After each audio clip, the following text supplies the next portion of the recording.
Allah ketiduran.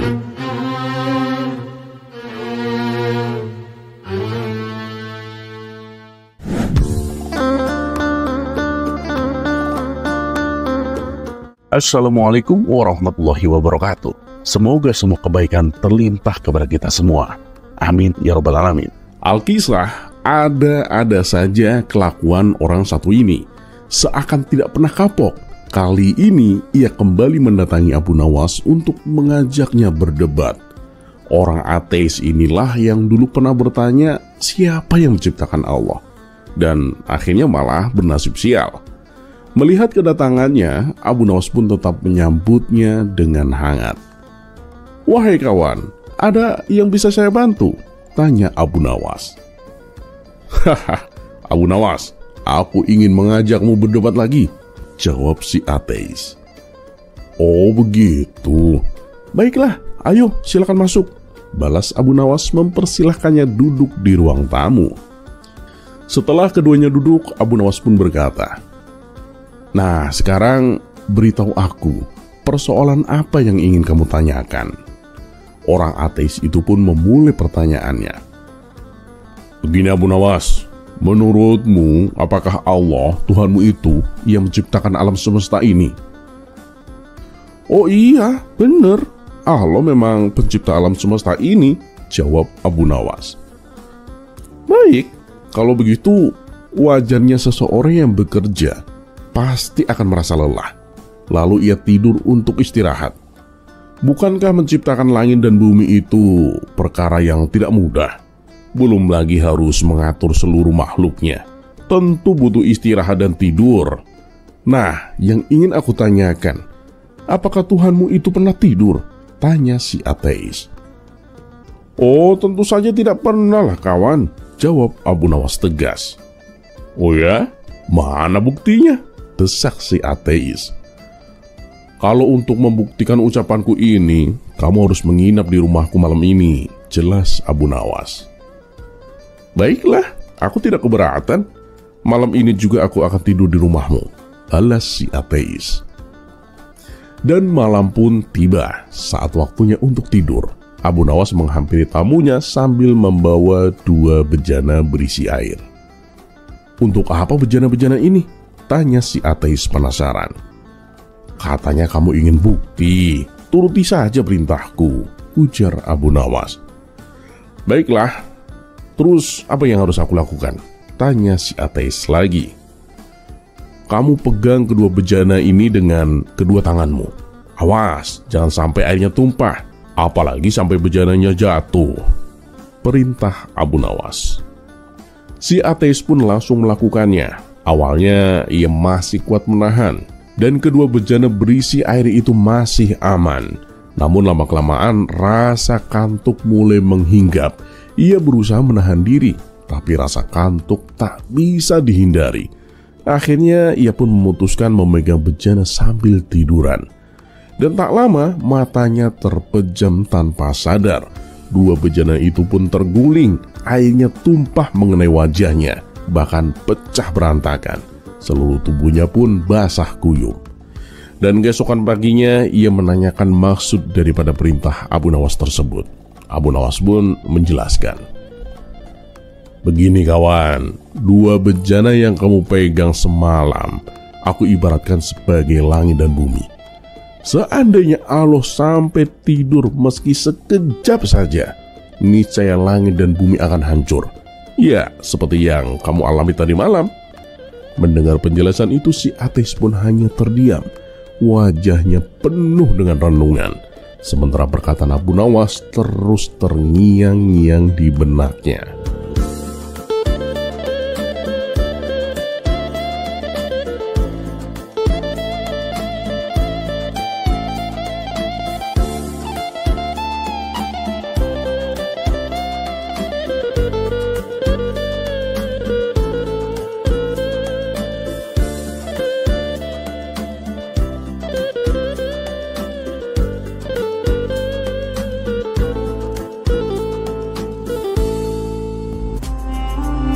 Kisah selanjutnya,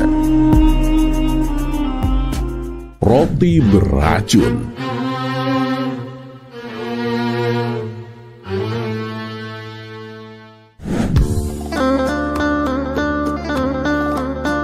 ya Rabbal Alamin.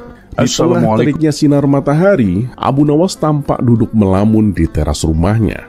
Hari itu ia merasakan lapar yang tak tertahankan, sementara ia tidak punya sedikit pun makanan. Tiba-tiba datang seorang utusan saudagar kaya.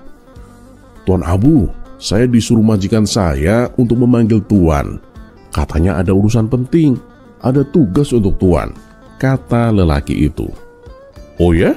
Baiklah, aku akan segera ke sana," jawab Abu Nawas dengan girang. Dalam hati ia bersyukur, "Alhamdulillah, akhirnya aku punya pekerjaan." Dan singkat cerita, setibanya di rumah saudagar kaya, Abu Nawas segera disambut dan dipersilakan duduk di ruangan tamu. "Maaf Tuan, apa benar Tuan memanggil saya?" tanya Abu Nawas memastikan. "Iya, hari ini aku akan pergi keluar kota, dan aku ingin kamu menemaniku Abu Nawas," jawab si saudagar. "Kalau boleh tahu Tuan, ada keperluan apa keluar kota?" tanya Abu Nawas lagi.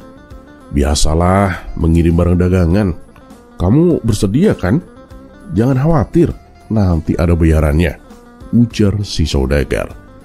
Dan saat berbincang, mata Abu Nawas pun tiba-tiba tertuju pada sebuah kotak berisi makanan di sudut ruangan. Perutnya yang lapar makin tak tertahan. "Kotak itu isinya apa Tuan?" tanya Abu Nawas penasaran. Si saudagar kaya itu terkejut. Ia lupa menyimpannya. Waduh, kalau Abu Nawas tahu isinya roti enak, dia pasti minta.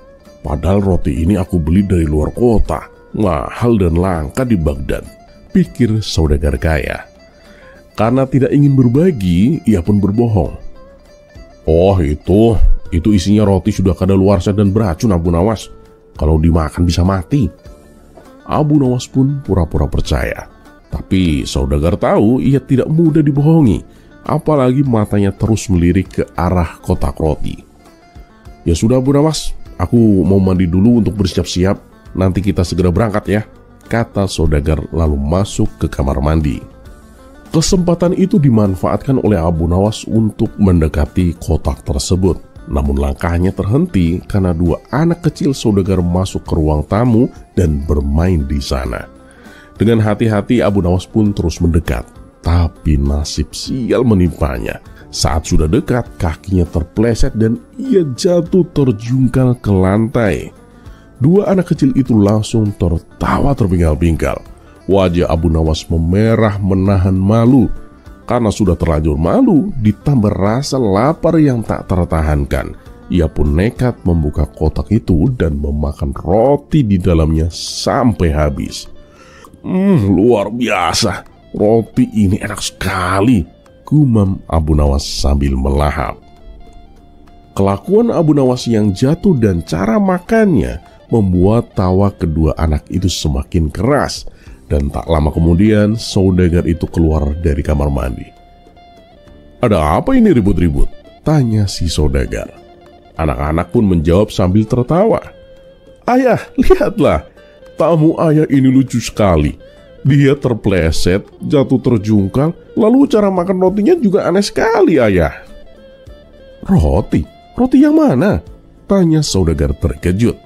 Ia menoleh ke sudut ruangan dan mendapati kotaknya sudah terbuka. Rotinya pun habis tak tersisa. "Abu Nawas, kamu makan roti itu?" tanyanya kesal. Iya Tuan. Maafkan saya Tuan," jawab Abu Nawas. "Kamu kenapa tidak minta izin? Kalau kamu memang lapar, aku bisa memberimu roti lain, bahkan sepuasnya," ujar saudagar menahan emosinya. "Tidak Tuan, saya memakannya bukan karena lapar. Justru saya ini berniat untuk bunuh diri Tuan," jawab Abu Nawas pura-pura serius. "Bunuh diri? Masa bunuh diri dengan makan roti?" tanya saudagar heran. "Iya Tuan, jadi begini. Waktu saya berdiri tadi, saya terpleset dan terjungkal. Terus saya ditertawakan anak-anak Tuan. Seumur hidup baru kali ini saya ditertawakan anak kecil Tuan. Malu sekali rasanya. Apalagi kalau kejadian ini sampai menyebar, Mau ditaruh di mana muka saya, Tuan? Daripada hidup menanggung malu, lebih baik saya bunuh diri. Lalu saya teringat kata Tuan bahwa roti di dalam kotak itu beracun. Maka saya memilih mengakhiri hidup dengan memakan roti tersebut, Tuan. Jelas Abu Nawas dengan penuh drama. Saudagar kaya yang tadinya marah pun langsung tertawa terbahak-bahak mendengar alasan konyol itu. Dasar kamu Abu Nawas, ada saja akalmu, kata si saudagar sambil menggeleng-gelengkan kepalanya.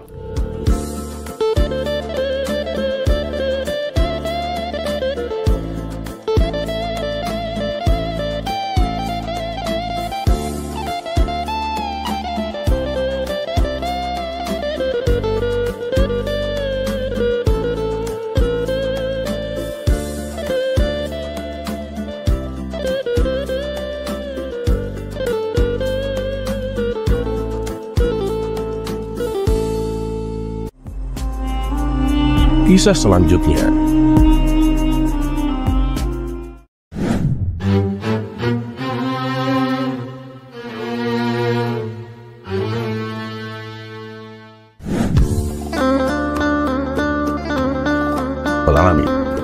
Dikisahkan ada sebuah keluarga yang sering kali mengalami pertengkaran.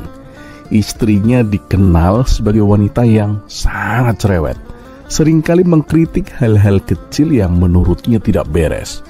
Sementara itu, suaminya adalah seorang pria yang mudah marah dan cenderung menggunakan kekerasan sebagai jalan keluar dari konflik. Setiap kali istrinya berbicara dengan nada yang tinggi, suaminya tak bisa menahan emosinya dan seringkali melampiaskannya dengan menampar wajah sang istri. Karena tidak tahan dengan perlakuan kasar tersebut, si istri memutuskan untuk mengadu kepada Abu Nawas yang terkenal bijaksana dalam menyelesaikan berbagai permasalahan. Pada suatu hari, ia datang dengan wajah yang cemas dan penuh keluh kesah. "Tuan Abu, tolong bantu saya, Tuan," kata wanita itu hampir menangis. "Suami saya sering kehilangan kesabaran tanpa alasan yang jelas, Tuan. Setiap kali ada masalah, dia itu selalu saja menamparku. Aku tidak tahu harus berbuat apa lagi, Tuan Abu." Abu Nawas mendengar dengan seksama, lalu bertanya, "Memang bagaimana sikap suamimu saat marah? Apa yang biasanya terjadi?" "Dia itu langsung kehilangan kendali, Tuan Abu. Tak peduli aku sedang berbicara atau aku sedang melakukan apa, dia tetap saja marah. Dan akhirnya dia selalu menamparku, Tuan," jawab si wanita dengan nada yang sedih. Abu Nawas berpikir sejenak sebelum bertanya lagi. "Lalu apa yang kamu inginkan dari suamimu?" Wanita itu menghela nafas yang panjang. "Aku hanya ingin dia berhenti menggunakan kekerasan, Tuan Abu. Aku ingin dia bisa mengendalikan emosinya, agar kami bisa hidup dengan tenang tanpa ada pertengkaran yang berakhir dengan kekerasan, Tuan Abu." Abu Nawas tersenyum bijaksana dan berkata, "Ya, sebenarnya ini adalah hal yang cukup mudah untuk diatasi. Tapi sebelum aku memberikan saran, aku ingin kamu melakukan sesuatu yang sederhana." Si wanita itu pun mendengarkan dengan penuh perhatian. "Jadi begini, ketika suamimu mulai marah," lanjut Abu Nawas, "ambillah segelas air dan berkumurlah dengan air itu. Jangan biarkan air itu tertelan, cukup berkumur aja. Lakukan itu dengan tenang dan pokoknya kamu terus berkumur. Lakukan itu setiap kali dia marah." Wanita itu terkejut. "Apa benar, Tuan Abu? Hanya dengan berkumur suamiku bisa tenang?" Abu Nawas pun mengangguk. "Cobalah, aku yakin ini akan membantu. Yang penting kamu tetap berkumur. Jangan sampai air itu kamu telan atau kamu buang sampai suamimu tenang." Si wanita itu pun merasa sedikit ragu, namun ia memutuskan untuk mengikuti saran daripada Abu Nawas. Setelah pulang ke rumah, ia mulai melaksanakan apa yang diajarkan oleh Abu Nawas. Pada awalnya ia merasa aneh tetapi ia tetap melakukannya dengan tekun setiap kali suaminya mulai marah. 2 minggu berlalu dan dengan wajah yang semeringah si wanita kembali menemui Abu Nawas. "Tuan Abu, saran Anda itu sangat manjur, Tuan," katanya dengan penuh kebahagiaan. "Setiap kali suamiku mulai kehilangan kendali, aku segera berkumur dengan air seperti yang Anda ajarkan. Dan luar biasa, Tuan Abu, suamiku lebih gampang tenang. Bahkan dia tidak lagi menamparku seperti dulu." Abu Nawas pun tersenyum bijaksana. "Baguslah jika itu berhasil. Lalu apa yang terjadi selanjutnya? Apakah suamimu semakin sabar?" "Oh, tentu, Tuan Abu," jawab si wanita dengan semangat. "Amarah suamiku mereda dengan cepat, Tuan Abu. Dan kini dia lebih bisa mengendalikan emosinya. Tidak ada lagi kekerasan, Tuan. Tidak ada lagi pertengkaran yang berakhir dengan tamparan. Namun, Tuan Abu, aku merasa sangat heran. Kenapa hanya dengan berkumur bisa meredakan amarah suamiku ya, Tuan? Bukankah itu terdengar aneh?" Abu Nawas pun tertawa kecil sebelum menjawab dengan bijaksana. "Sebenarnya yang penting bukanlah air itu sendiri, melainkan apa yang terjadi ketika kamu berkumur. Saat kamu berkumur, mulutmu menjadi tertutup, dan itu memberikan waktu bagi suamimu untuk berpikir sejenak. Ketenanganmu juga menular kepadanya. Ketika kamu tidak membalas amarah dengan amarah, itu membuat suasana menjadi damai. Pada akhirnya, itu yang membuatnya bisa meredakan amarahnya." Si wanita mengangguk dengan paham. "Wah, Tuan Abu benar. Aku merasa jauh lebih tenang dan ternyata itu membantu suamiku untuk lebih sabar, Tuan Abu. Terima kasih banyak, Tuan Abu, karena telah memberikanku cara yang sederhana namun manjur." Abu Nawas hanya tersenyum. "Ya, kadang-kadang cara yang paling sederhana adalah yang paling manjur. Semoga rumah tangga kalian semakin harmonis dan penuh kedamaian." Wanita itu pun pulang dengan hati yang ringan dan penuh harapan. Berkat kebijaksanaan Abu Nawas, kehidupan keluarganya mulai membaik, dan amarah suami yang dulu selalu muncul kini bisa dikendalikan dengan cara yang sederhana namun penuh makna.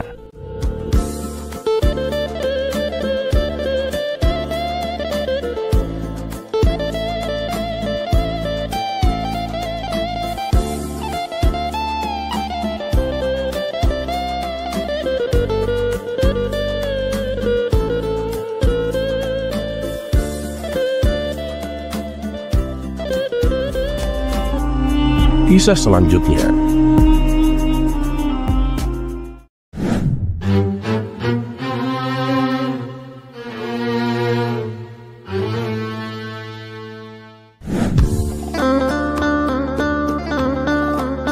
Ya Rabbal Alamin.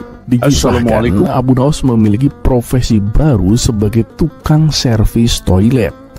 Seiring berjalannya waktu, pesanan datang silih berganti, dan Abu Nawas menjadi sangat sibuk. Ia bahkan sampai lupa waktu dan jarang beristirahat. Karena terlalu fokus pada pekerjaannya, Abu Nawas mulai merasa tubuhnya semakin lemah. Dalam beberapa hari, ia merasakan demam tinggi yang tak kunjung reda. Menjelang malam, kondisi tubuh Abu Nawas semakin memburuk. Demamnya semakin tinggi dan tubuhnya terasa sangat lelah. Sang istri yang melihat suaminya terbaring lemas mulai panik. Ia langsung berlari keluar rumah mencari pertolongan. Setelah beberapa saat, tabib yang biasa membantu mereka datang dengan langkah tergesa-gesa. Tetapi begitu tiba di rumah, tabib itu terlihat sangat acuh tak acuh. "Ini sih hanya sakit biasa. Minum pil ini. Kalau besok tidak ada perubahan, panggil saya lagi," kata sang tabib sambil memberikan pil biasa dan segera bergegas pergi tanpa berkata banyak. Sang istri merasa heran dengan sikap tabib yang terkesan tidak serius itu. Namun ia tidak punya pilihan lain dan memberikan pil tersebut kepada Abu Nawas. Namun keesokan harinya, kondisi Abu Nawas tidak juga membaik. Demamnya tetap tinggi dan tubuhnya semakin lemas. Istrinya kembali merasa cemas dan langsung pergi menemui tabib sekali lagi.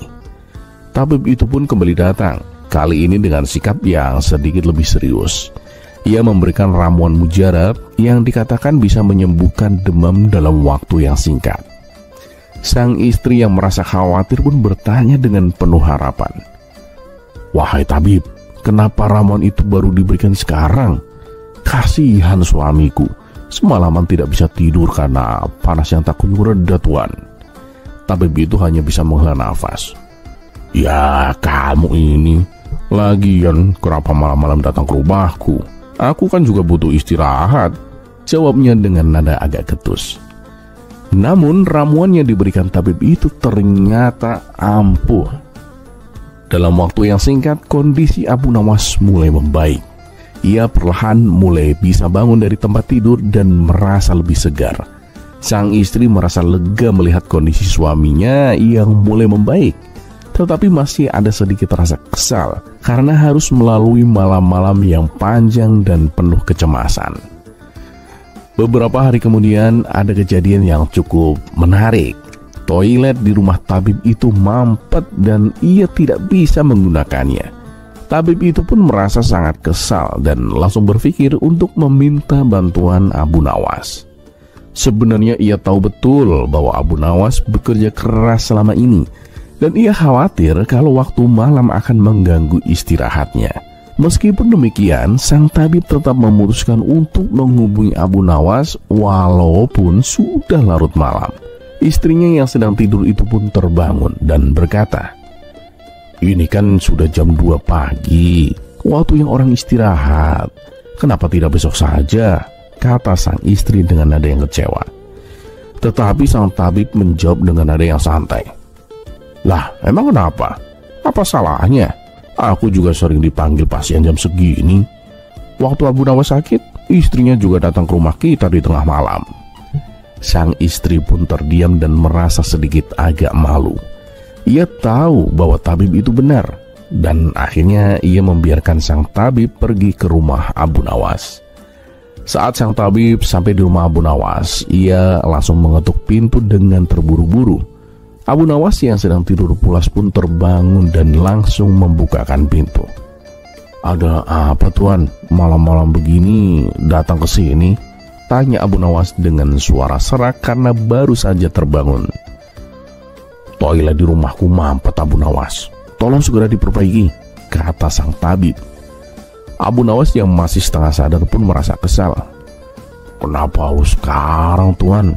Besok pagi kan bisa," jawabnya dengan nada agak tinggi. Sang tabib mencoba menjelaskan dengan sabar. "Kamu jangan marah gitu dong, Abu Nawas. Waktu kamu sakit, istrimu juga datang ke rumahku tengah malam. Sekarang giliranku yang butuh bantuanmu." Abu Nawas pun terdiam mendengar perkataan sang tabib. Ia menyadari bahwa memang dia pernah memanggil sang tabib di waktu yang sama. Jadi kali ini seharusnya ia tidak boleh menolak. "Baiklah, Tuan, ayo kita ke rumahmu," ucap Abu Nawas dengan nada yang malas. Sesampainya di rumah sang tabib, Abu Nawas pun bertanya, "Di mana letak toiletnya, Tuan?" Sang tabib pun mengantar Abu Nawas menuju bagian belakang rumahnya di mana toilet itu berada. "Ini toiletnya," kata sang tabib menuju ke arah toilet yang terlihat cukup rumit. Abu Nawas pun memeriksa toilet itu dengan seksama. Lalu tanpa banyak bicara, ia mengeluarkan obat pilek dari kantongnya dan menaburkannya ke dalam toilet. "Nih, udah, Tuan. Kalau besok tidak ada perubahan, hubungi aku kembali, Tuan," ujar Abu Nawas sambil berjalan pergi. Sang tabib pun hanya bisa melongo melihat tingkah Abu Nawas itu.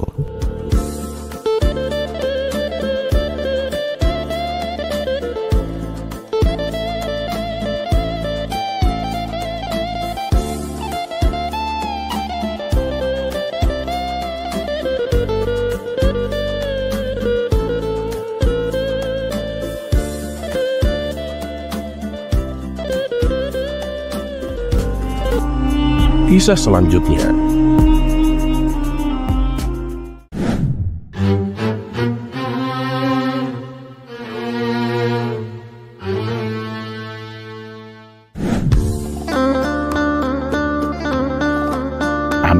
rabbal alamin. Pada suatu pagi, Abu Nawas bangun dengan semangat. Ia membayangkan hari yang indah, menikmati udara segar sambil mengelus keledai kesayangannya, si Jambul.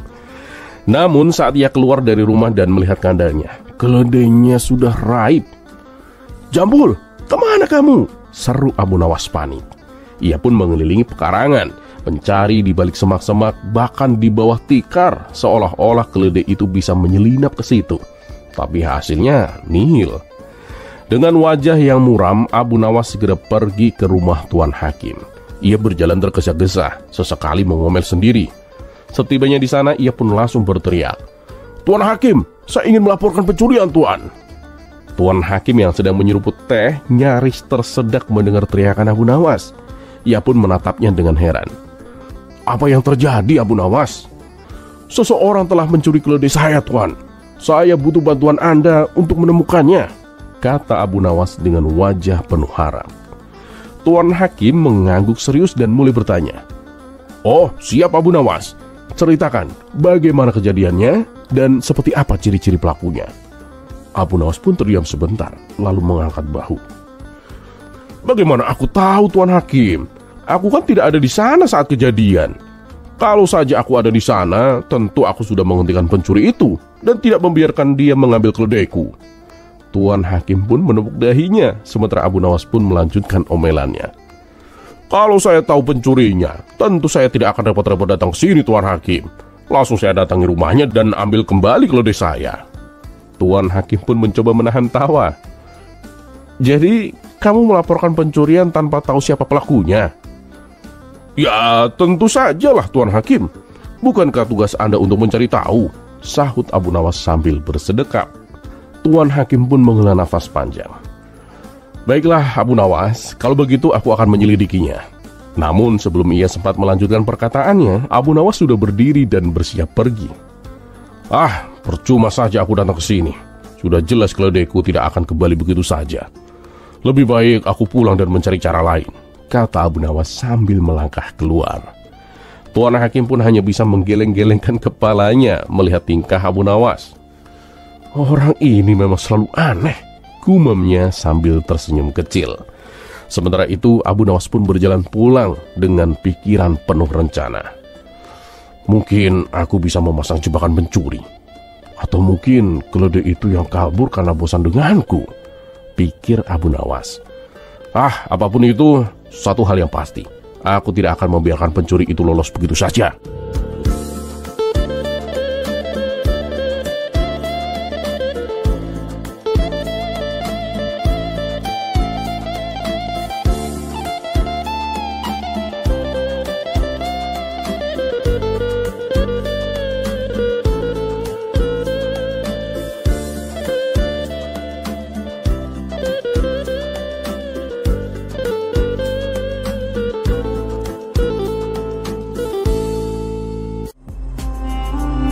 Kisah selanjutnya.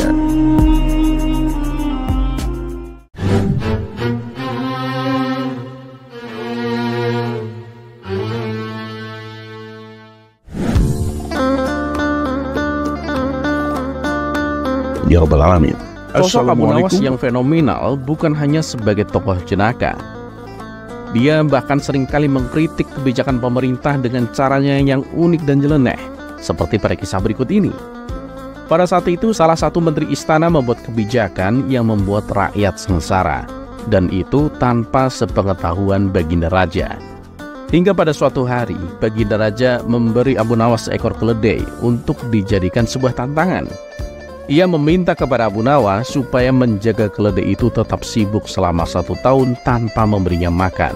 Abu Nawas pun menyanggupi tantangan tersebut.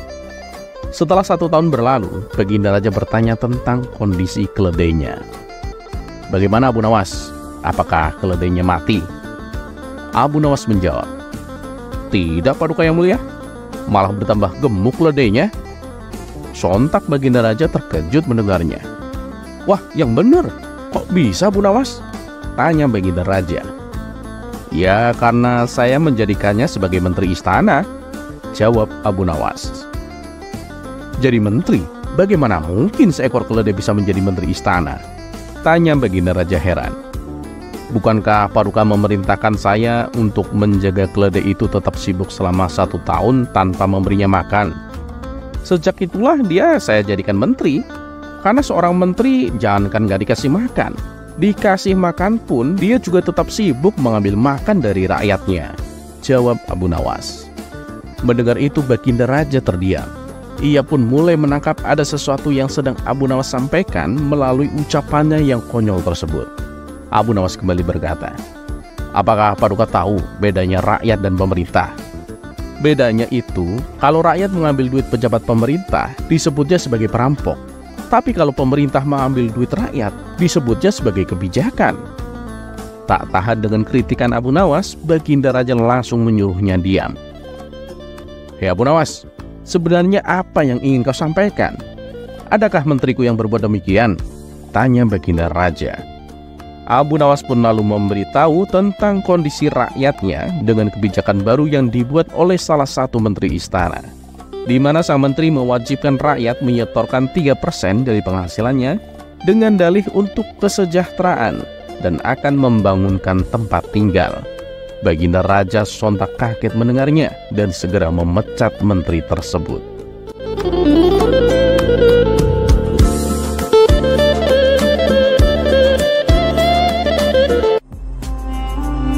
Kisah selanjutnya.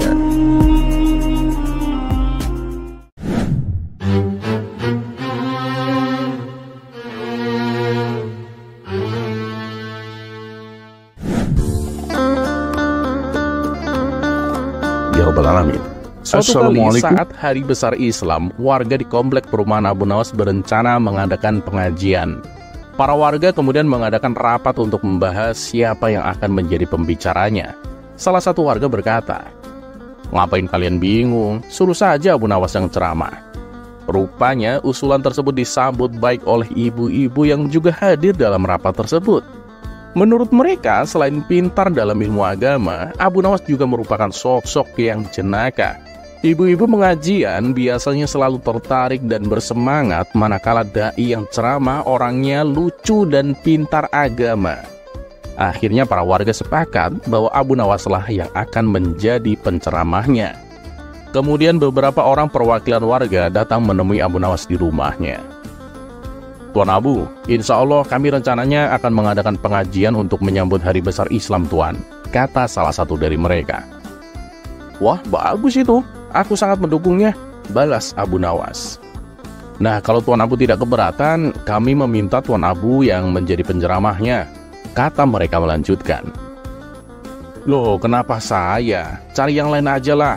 Di sini kan banyak ulama yang ilmunya lebih tinggi daripada saya, tolak Abu Nawas. Ini bukan permintaan kami Tuan Abu, tapi permintaan para ibu-ibu pengajian. Kalau kami menolaknya, bisa-bisa kami kena semprot mereka, ujar mereka. Mendengar hal itu sejenak Abu Nawas terdiam. Ah, dasar ibu-ibu, kalau sudah ada maunya pasti nggak bisa ditolak, pikir Abu Nawas. Baiklah, aku bersedia, sahut Abu Nawas. Tibalah waktu yang ditunggu-tunggu. Acara pengajian diadakan dengan sangat meriah. Apalagi ketika para ibu-ibu tahu bahwa yang akan ceramah adalah Abu Nawas. Mereka dengan sangat antusias berbondong-bondong menghadiri pengajian tersebut. Dan singkat cerita, naiklah Abu Nawas ke atas panggung dan berdiri di depan podium. Setelah mengucapkan salam, Abu Nawas pun melanjutkan dengan puja dan puji syukur kepada Allah serta bersolawat kepada Nabi Muhammad SAW. Lalu ia pun memulai ceramahnya dengan menceritakan kisah para nabi. Karena cara penyampaiannya yang diselingi dengan canda tawa, banyak ibu-ibu yang merasa terhibur. Kini tibalah saatnya Abu Nawas menerangkan tentang arti sebuah keluarga yang diridhoi oleh Allah. Ibu-ibu, tahu kan siapa itu Nabi Nuh? Tanya Abu Nawas. Mereka pun serempak menjawab, tahu. Kemudian Abu Nawas pun melanjutkan ceramahnya. Keluarga Nabi Nuh itu suaminya taat, tapi istrinya durhaka. Anaknya juga ada yang ikut-ikutan durhaka. Sedangkan keluarga Nabi Lut, suaminya taat, anak-anaknya juga taat, tapi istrinya yang durhaka. Adapun keluarga Raja Fir'aun, suaminya durhaka, tapi istrinya taat. Beda dengan keluarga Nabi Ibrahim, suaminya taat, istrinya taat, anak-anaknya juga taat. Ibu-ibu yang hadir di sini, Kalau disuruh milih, kira-kira ingin keluarganya seperti keluarga siapa? Tanya Abu Nawas dengan penuh semangat. Mereka pun menjawab serempak, kami ingin seperti keluarga Nabi Ibrahim. Mendengar itu, Abu Nawas pun memuji pilihan mereka. Nah, tepat sekali pilihan kalian. Tapi ibu-ibu, Nabi Ibrahim itu istrinya 2 loh, kata Abu Nawas sambil tersenyum. Spontan perkataan Abu Nawas ini membuat para ibu-ibu menjadi geram. Ah, pengajiannya nggak asik, kita pulang aja yuk, kata salah satu ibu-ibu. Seketika itu juga mereka membubarkan diri. Sejak saat itulah mereka kapok mengundang Abu Nawas untuk mengisi ceramah pengajian.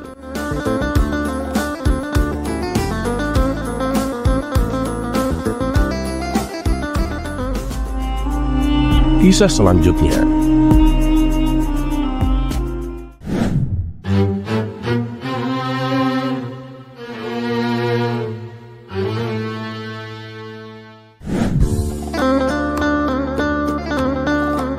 Ya Rabbal Alamin. Assalamualaikum. Entah karena suatu apa, hari itu Abu Nawas terobsesi ingin menjadi orang kaya. Padahal biasanya ia selalu bersyukur dengan kehidupan sederhananya. Akibat obsesinya ini, ia menjadi sangat gelisah. Terkadang ia duduk terdiam dan merenung cukup lama, seolah-olah ia berontak agar bisa lepas dari kemiskinan. Setiap hari, Abu Nawas duduk di depan rumah, berharap ada utusan baginda raja yang datang mengundangnya. Biasanya, jika diundang ke istana, ia akan mendapat hadiah uang karena berhasil menghibur sang raja. Namun, setelah sebulan berlalu, apa yang diharapkan tak kunjung datang. Hingga pada suatu hari, Abu Nawas mendengar bahwa raja membuat sayembara. Siapapun yang bisa menangkap seekor harimau akan diberi hadiah uang yang banyak. Menurut kabar yang beredar, harimau tersebut seringkali menyerang warga yang melintas sehingga membahayakan nyawa manusia. Abu Nawas yang tergiur dengan hadiah yang dijanjikan berniat mengikuti sayembara tersebut. Abu Nawas berpikir mungkin ini adalah kesempatan baginya untuk mendapatkan kekayaan dan kemuliaan. Tanpa menunggu lama, pada hari itu juga Abu Nawas segera berangkat menuju istana. Setibanya di sana, ia mengatakan kepada sang raja bahwa ia ingin mengikuti sayembara tersebut. Tentu saja hal ini membuat baginda raja terkejut. Kamu serius, Abu Nawas? Apa kamu nggak tahu, yang akan kamu hadapi itu bukan manusia, tapi seekor harimau yang ganas dan liar. Dia itu tidak bisa dikelabui dengan akal cerdikmu, dan dia juga tidak peduli apakah kamu cerdik atau tidak, tutur baginda raja. Ia juga memberitahu Abu Nawas bahwa ada orang yang sudah mencobanya, tapi ia malah mati mengenaskan dan menjadi santapan harimau.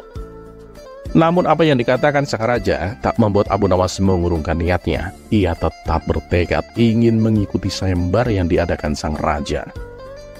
Baiklah Abu Nawas, kalau kamu memang bersikeras, aku tak bisa menolaknya. Tapi ingat, apapun yang akan menimpamu, jangan suruh aku bertanggung jawab, ujar baginda raja. Kemudian Abu Nawas mempersiapkan diri dengan membawa perlengkapan berburu, seperti jaring, tombak, dan pisau. Maka berangkatlah Abu Nawas ke hutan tempat harimau itu biasa muncul. Setibanya di hutan, Abu Nawas mencari jejak harimau dengan teliti. Sampai akhirnya ia menemukan sebuah gua yang diduga menjadi sarang harimau tersebut. Abu Nawas pun lalu bersembunyi di dekat gua sambil menunggu harimaunya keluar. Dan benar saja, tidak lama kemudian harimau itu muncul dari dalam gua. Melihat hal itu, Abu Nawas pun segera melemparkan jaringnya tepat ke arah harimau tersebut. Ia berharap dapat menangkapnya dengan mudah, namun nasib malang menimpanya. Harimau itu berhasil lolos dari jaringnya dan berbalik mengejar Abu Nawas dengan penuh amarah. Abu Nawas pun langsung berlari sekuat tenaga sambil berteriak minta tolong. Ia berharap ada orang lain yang datang untuk menolongnya. Tapi di hutan itu tidak ada seorang pun kecuali dirinya. Abu Nawas terus berlari sampai ia tiba di tepi jurang yang dalam. Abu Nawas tidak punya pilihan lain kecuali harus melompat ke bawah jurang. Karena ini adalah pilihan satu-satunya, ia terpaksa terjun ke bawah. Untunglah nasib masih berpihak kepadanya. Badannya tersangkut pada sebuah pohon yang tumbuh di dinding bebatuan. Ia pun lalu berpegangan pada pohon itu agar tidak terjatuh ke dasar jurang. Dalam hati, ia bersyukur atas pertolongan Allah yang diberikan kepadanya. Namun bahaya belum berakhir. Harimau itu masih mengintainya dari atas jurang. Ia mengaum dengan penuh amarah, membuat Abu Nawas sangat ketakutan. Apalagi ketika melihat harimau itu berusaha turun ke arahnya. Keadaan ini bagaikan buah si malakama. Jika ia naik ke atas jurang, ia akan diterkam harimau. Jika ia turun ke bawah, itu tidak mungkin karena jurangnya terlalu dalam dan curam. Bisa-bisa ia tewas mengenaskan dengan tubuh babak belur. Sedangkan jika ia berdiam diri, ia takut harimau tersebut bisa melompat ke bawah dan memangsanya. Abu Nawas pun hanya bisa pasrah sambil memejamkan matanya. Di saat itulah ia merenungi atas kejadian yang menimpanya. Ya Allah, Engkau memberiku ujian yang sangat berat dengan mengirimkan harimau itu kepadaku. Tapi Engkau juga menyelamatkanku dari jurang yang dalam ini. Engkau memberiku pelajaran yang sangat berharga, bahwa dunia ini hanya tipu daya dan kesia-siaan. Engkau telah mengingatkanku bahwa hadiah besar dari sang raja tidak ada artinya bila harus kehilangan nyawaku. Engkau telah menunjukkan kepadaku bahwa yang terpenting adalah bersyukur dengan apapun yang aku miliki. Terima kasih ya Allah atas segala karunia-Mu, dan aku mohon ampun atas segala kesalahanku.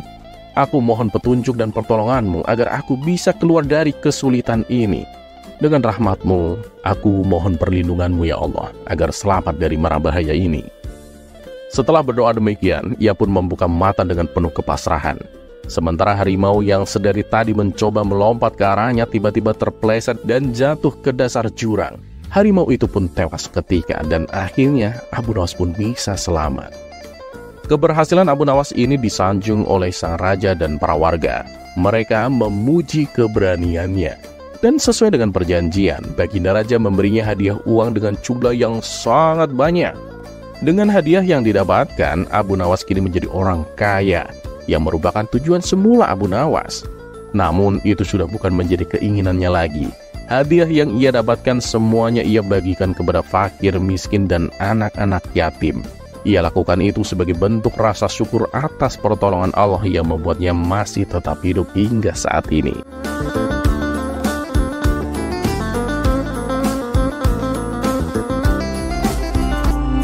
Kisah selanjutnya.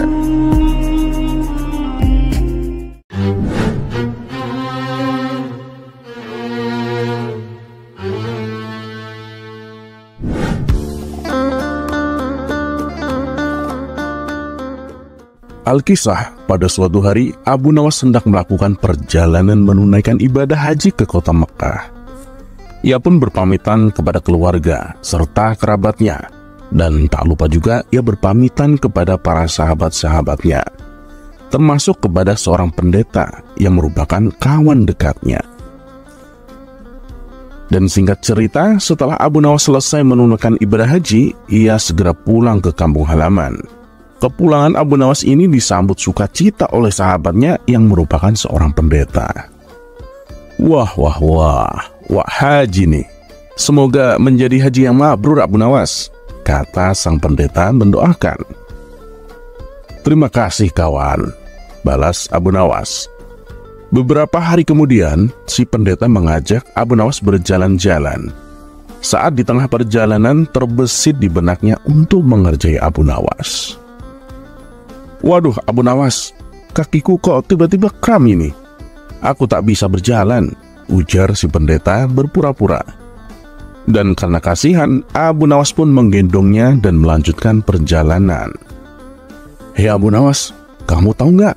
Baru kali ini loh ada pendeta naik haji, celetuk si pendeta. Mendengar hal itu, Abu Nawas mulai menyadari bahwa dirinya sedang dikerjai. Tapi namanya juga Abu Nawas. Ia tak kalah cerdik untuk membalasnya. Dan ketika mereka berjalan di tepian sungai, Abu Nawas langsung melemparkan si pendeta hingga jatuh ke sungai. Melihat keadaan si pendeta basah kuyup, Abu Nawas berkata kepadanya, "Hei kawan, baru kali ini juga seorang haji membaptis seorang pendeta." Spontan keduanya pun tertawa terpinggal-pinggal bersama-sama. Kisah selanjutnya.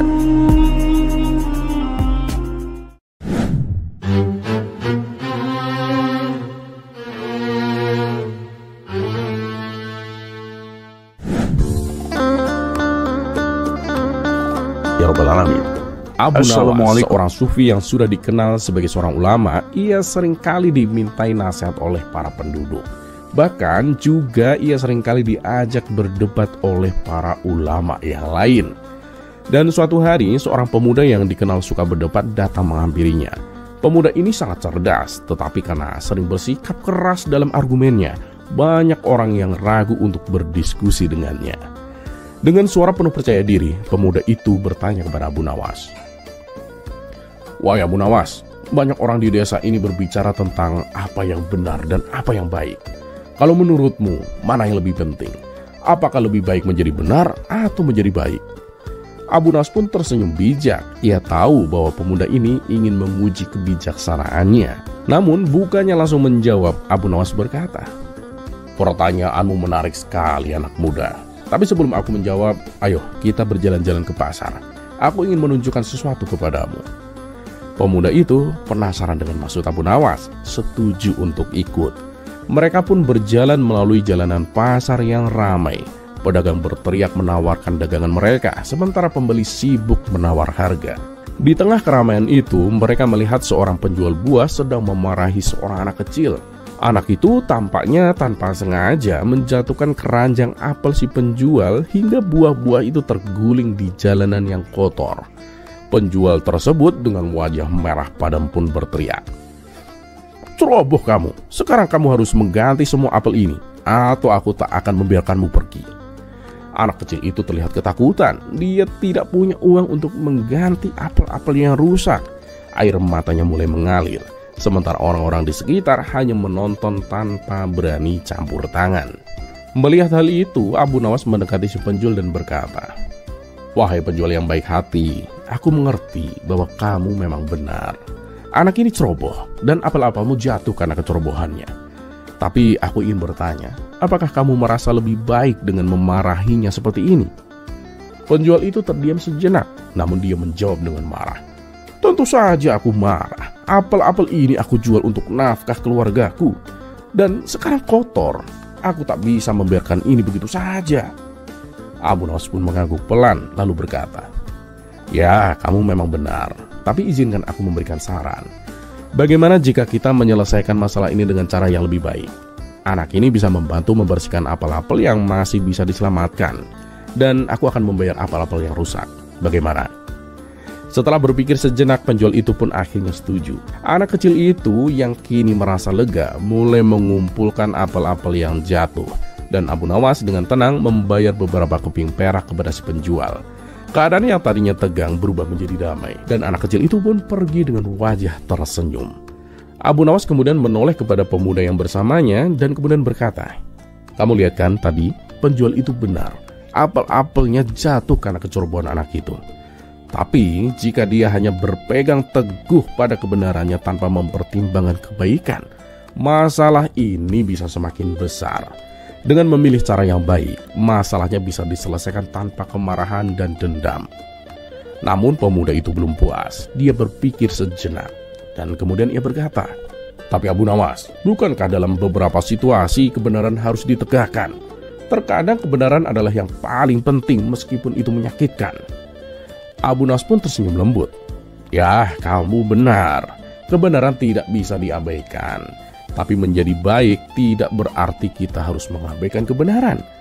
Ayo kita lanjutkan perjalanan. Aku akan memberimu contoh yang lain." Mereka pun melanjutkan perjalanan dan tiba di sebuah rumah yang sedang dibangun. Di sana, dua tukang bangunan terlihat berdebat keras. Salah satu tukang bersikeras bahwa tembok harus dibuat lurus agar bangunannya kokoh. Sedangkan tukang yang lain berkata bahwa tembok harus sedikit melengkung mengikuti desain sang arsitek. Abu Nawas menghampiri mereka dan berkata, "Kalian berdua ini apakah sedang memperdebatkan kebenaran atau sedang mencari apa yang terbaik untuk rumah ini?" Salah satu tukang menjawab dengan penuh emosi, "Tentu saja aku benar. Tembok ini kan harusnya lurus agar bangunannya kuat dan tahan lama." Yang lain pun menimpali, "Oh tidak, rumah ini akan terlihat jelek jika temboknya tidak mengikuti desain arsitek." Abu Nawas pun tertawa kecil lalu berkata, "Kalian berdua benar, tapi apakah dengan saling berdebat seperti ini rumah akan jadi lebih baik? Bagaimana jika kita panggil arsiteknya dan mencari solusi yang terbaik untuk bangunan ini?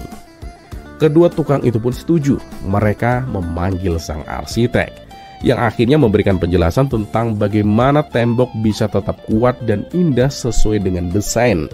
Perdebatan pun selesai dan pekerjaan dilanjutkan tanpa ketegangan. Sambil berjalan pulang, Abu Nawas berkata kepada pemuda tadi, "Lihatlah, dalam hidup ini menjadi benar saja tidak selalu cukup. Terkadang cara kita membawa kebenaran jauh lebih penting. Kebenaran itu penting, tapi menyampaikannya dengan kebaikan membuat kebenaran itu lebih diterima." Pemuda itu pun termenung, merenungkan perkataan Abu Nawas. Ia lalu tersenyum kecil dan berkata, "Aku mengerti sekarang, Abu Nawas. Kita memang sering terjebak dalam keinginan untuk menjadi benar, sampai lupa bahwa cara menyampaikan kebenaran juga sama pentingnya." Abu Nawas pun tertawa kecil dan menjawab, "Nah, benar sekali. Menjadi benar dan menjadi baik tidak terpisah. Keduanya bisa berjalan bersama. Dan terkadang yang benar adalah cara kita menyampaikan kebenaran dengan hati yang baik."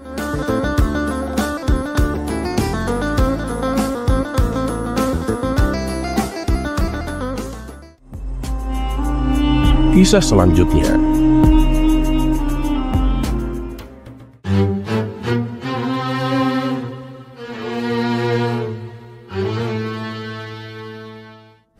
Pada kisah sebelumnya, kita sudah berkenalan dengan salah satu murid Abu Nawas yang cerdik tapi agak sedikit badung. Dan yang lebih anehnya lagi, ia nggak mau masuk surga. Dan pada kisah kali ini, kita akan menghadirkan kembali murid fenomenal itu. Jadi langsung saja kita sambut Ali Mustafa. Kisah ini bermula pada suatu ketika di sela waktu senggangnya, Abu Nawas berdiskusi dengan Ali Mustafa. Si Ali bertanya, "Tuan Guru, ada sesuatu yang mengganjal pikiran saya, Tuan. Kalau memang benar para guru itu orang-orang yang pintar, lantas mengapa bukan mereka yang menjadi pemimpin dunia? Dan mengapa pula bukan mereka yang menjadi orang-orang kaya?" Abu Nawas hanya tersenyum. Tanpa mengeluarkan sepatah kata pun, ia lalu masuk ke ruangan dan keluar sambil membawa sebuah timbangan. Timbangan tersebut lantas diletakkannya persis di atas meja. "Wahai anakku, Ali, kamu tahu kan ini adalah sebuah timbangan yang biasa digunakan untuk mengukur berat emas. Timbangan ini mampu menampung sampai 5 kilo emas. Berapa harga emas seberat itu, Ali?" tanya Abu Nawas. "Emas 5 kilo, kira-kira sekitar 100 dinar, Guru," jawab Ali Mustafa. "Baiklah anakku, sekarang coba bayangkan. Seandainya ada orang yang datang kepadamu membawa timbangan ini dan ingin menjualnya seharga emas 5 kilo. Apakah kamu mau membelinya?" tanya Abu Nawas kembali. "Timbangan ini kan harganya cuma 10 dinar, Guru." "Ya, saya nggak maulah. Lagian mana ada yang mau, Tuan Guru," jawab Ali Mustafa. "Nah Ali, sekarang kamu sudah mendapatkan pelajaran. Ketahuilah bahwa kalian, para murid, itu seperti emas. Dan kami, para guru, adalah timbangan akan bobot prestasimu. Kalianlah yang seharusnya menjadi perhiasan dunia ini. Satu lagi pertanyaanku, Ali. Jika ada orang yang datang kepadamu dengan membawa sebongkah berlian di tangan kanannya dan seember keringat di tangan kirinya, kemudian dia berkata kepadamu bahwa di tangan kirinya ada seember keringat yang telah ia keluarkan untuk mencari sebongkah berlian itu. Tanpa keringat itu tentu tidak akan ada berlian. Dan dia memintamu membeli keringat itu dengan harga yang sama seperti harga berlian. Apakah kamu mau membeli keringatnya?" tanya Abu Nawas. "Tentu saja saya nggak mau, Tuan Guru," jawab Ali Mustafa dengan ekspresi agak sedikit mengerti arah pembicaraan gurunya itu. "Nah, memang begitulah Ali. Orang hanya akan membeli berliannya dan mengabaikan keringatnya. Biarlah kami para guru menjadi keringat itu, dan kalianlah yang menjadi berliannya," tutur Abu Nawas. Mendengar penuturan Abu Nawas, Ali Mustafa menangis dan memeluknya. "Tuan Guru, betapa mulianya hati kalian. betapa ikhlasnya hati kalian. Terima kasih Tuan Guru, kami tak akan bisa melupakan kalian, kata Ali Mustafa. Biarlah keringat itu menguap mengangkasa menuju alam hakiki di sisi ilahi Robi. Karena hakikatnya akhirat lebih mulia daripada segala pernak-pernik di dunia ini, Ali, balas Abu Nawas.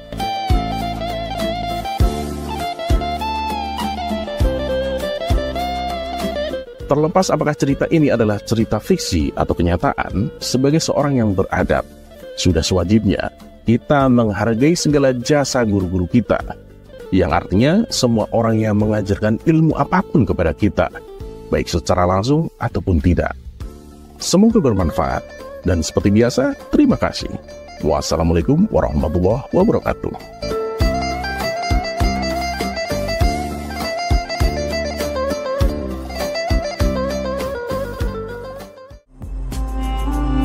Kisah selanjutnya.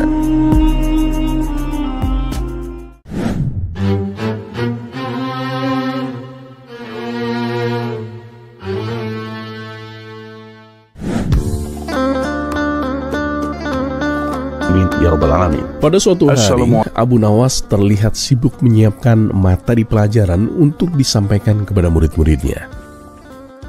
Setelah semuanya beres, ia segera berangkat menuju majelis tempat mengajarnya. Setibanya di sana, ternyata murid-muridnya sudah berkumpul menunggu kedatangannya. Kegiatan belajar pun langsung dimulai. Saat Abu Nawas tengah mengajar, tiba-tiba datang seorang tamu dari jauh yang ingin bertemu dengannya. Terpaksa Abu Nawas menghentikan kegiatan mengajarnya untuk beberapa saat. Ia pun berkata kepada murid-muridnya, "Anak-anak, saya tinggal sebentar ya, karena ada tamu dari jauh. Teruskan belajarnya, jangan ada yang berisik." Setelah itu, ia pun meninggalkan majelis untuk menemui tamunya. Tidak berapa lama setelah Abu Nawas pergi, suasana majelis menjadi gaduh oleh ulah murid-muridnya yang mulai bercanda dan bermain. Ya, namanya juga anak-anak. Saat gurunya tidak ada, mereka memanfaatkan kesempatan itu untuk bermain. Kegaduhan yang semakin menjadi-jadi membuat Abu Nawas terganggu. Apalagi ia sedang ada tamu dari jauh. Abu Nawas pun segera kembali ke majelis untuk menasehati murid-muridnya. Mendengar gurunya akan datang, mereka pun langsung pura-pura diam.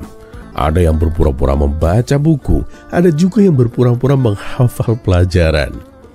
Abu Nawas berdiri di hadapan mereka dan berkata, "Kalian ditinggal sebentar saja. Bukannya belajar malah bikin gaduh. Nilai ulangan kalian hampir semuanya jelek, tapi kalian malah bercanda dan bermain seenaknya. Lalu apa tujuan kalian datang ke majelis ini?" Suasana pun mendadak hening. Semua murid menundukkan kepalanya. Tak ada yang berani menatap Abu Nawas. Abu Nawas pun melanjutkan, "Apakah kalian ingin seperti keledai yang bodoh? Ayo, siapa di antara kalian yang ingin seperti keledai yang bodoh? Maju sekarang ke depan dan berdiri." Semua murid pun terdiam dan saling berpandangan, seolah-olah saling menyalahkan. "Sudah, tak perlu saling menyalahkan. Saya tanya sekali lagi, siapa di antara kalian yang ingin seperti keledai yang bodoh? Maju ke depan dan berdiri." Tentu saja tidak ada yang mau maju. Abu Nawas pun menasehati, "Makanya belajar yang tekun, jangan banyak bermain." Suasana majelis masih terasa hening beberapa saat. Tiba-tiba dari arah pojok, salah satu murid maju ke depan dan berdiri di samping Abu Nawas. Tingkah murid ini tentu membuat Abu Nawas heran. "Kamu yakin ingin seperti keledai yang bodoh?" tanya Abu Nawas. "Tidak, saya tidak mau, Tuan Guru," jawab murid itu. "Kalau tidak mau, kenapa kamu maju ke depan dan berdiri?" tanya Abu Nawas kembali.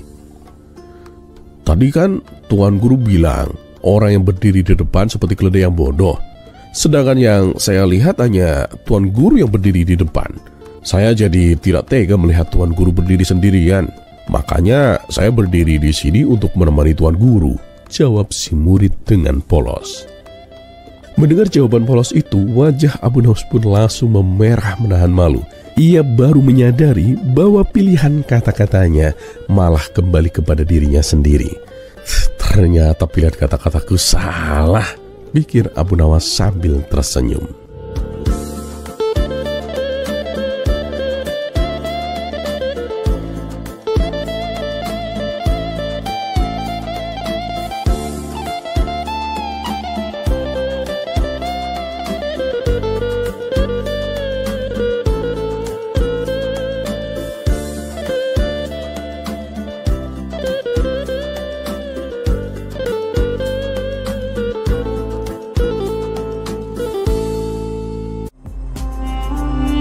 kisah selanjutnya. Ya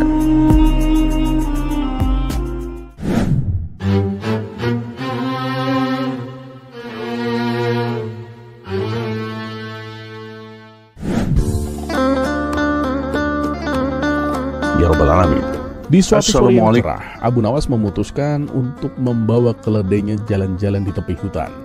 Dengan pemandangan yang indah dan air sungai yang jernih, suasananya terasa begitu damai. Abu Nawas duduk santai di atas bebatuan, sementara keledainya beristirahat di sampingnya. Namun kedamaian itu mendadak hancur.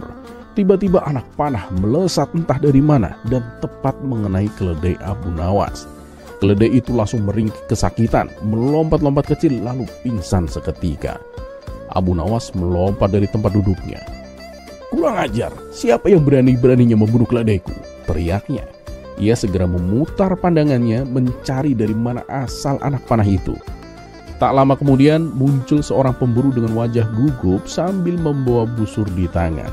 Abu Nawas langsung menghampirinya dan menegur dengan keras. "Jadi kamu pelakunya?